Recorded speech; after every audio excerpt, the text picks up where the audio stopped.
Justement, 2024, une année intense en combat, au sol comme dans les airs.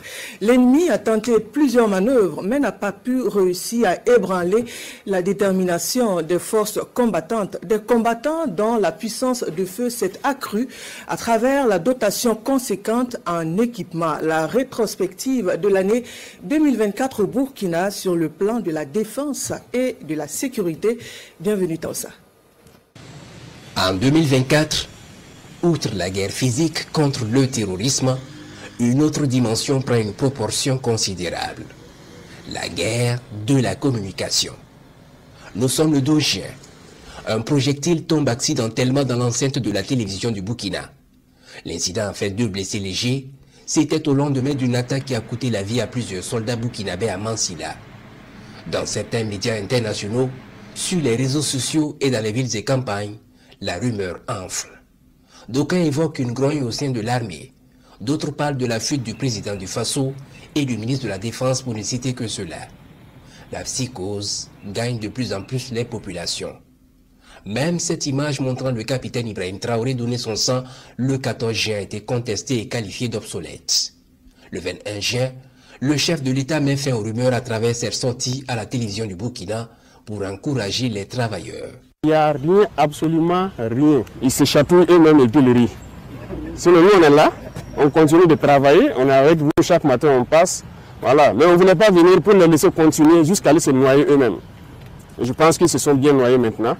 Toute l'Afrique a compris que ce sont des apatrides, ce sont des ennemis de la nation. Septembre 2024. Une énième et vaste manœuvre de déstabilisation du Burkina est déjouée. Un complot ourdi depuis l'étranger avec des ramifications internes, il est mis à nu par les services de renseignement burkinabais en collaboration avec ceux de l'Alliance des États du Sahel. Des individus résidant en République de la Côte d'Ivoire se sont activés dans une entreprise de subversion contre notre pays.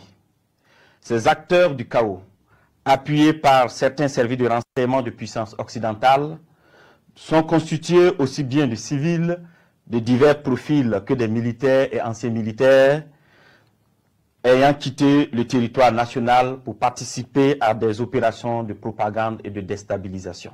En complicité avec des groupes terroristes, le complot consistait à mener entre autres une série d'actions violentes contre les civils, à s'attaquer à des institutions de la République et autres points sensibles. Et l'attaque de Barsalgo le 24 août, où de nombreux civils ont trouvé la mort, faisait partie du plan machiavélique selon le ministre de la Sécurité. Et quelques jours après, les premiers éléments de preuve sont donnés à voir par le canal de la télévision du Burkina.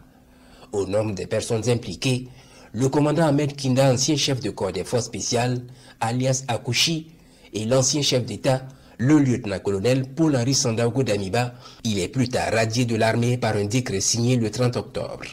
Le commissaire divisionnaire de police Mahamadou Sana avait en effet sonné la fin de la récréation.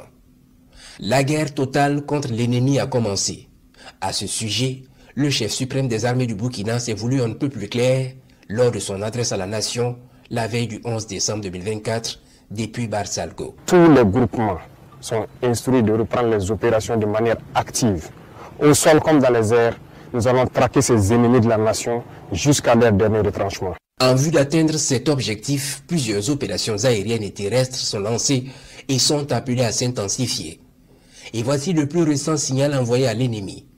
Une dotation de l'armée, des blindés, des camions et bien d'autres matériels militaires de combat remis au tout nouveau ministre de la Défense et des anciens combattants, le général de brigade Célestin Saint-Pouré. Nous sommes le 23 décembre 2024. Je vous remets officiellement donc les clés de ces engins logistiques et de combat. Prenez ça comme un cadeau de fin d'année du peuple à son armée et intensifiez la guerre comme il est attendu. Merci beaucoup. Merci. Plus tôt en janvier, dans le cadre du plan stratégique d'équipement 2024, le premier lot de matériel arrive. Des moyens roulants, des armes de combat et des munitions. Au mois d'avril, un autre lot de matériel militaire. Ceux-ci ont été acquis courant juin. Du matériel militaire et de génie, acquis surtout grâce à la contribution des populations au fonds de soutien patriotique. L'armée burkinabé ne lésine pas sur les moyens matériels et humains. Seulement pour le compte de l'année 2024, plus de 15 000 combattants ont été recrutés. Tout cela avec le soutien de la population burkinabé par sa contribution au Fonds de soutien patriotique. Que Dieu fasse en sorte que l'année 2025 soit l'année de notre victoire finale sur l'ennemi. Environ 30% du territoire échappe encore au contrôle de l'État. Le défi est de le reconquérir en 2025. Et dans un contexte d'aguerrissement continu des forces combattantes, l'état-major général des armées a un nouveau chef, le général de brigade Moussa Diallo. Il prend ses quartiers le 30 décembre 2024.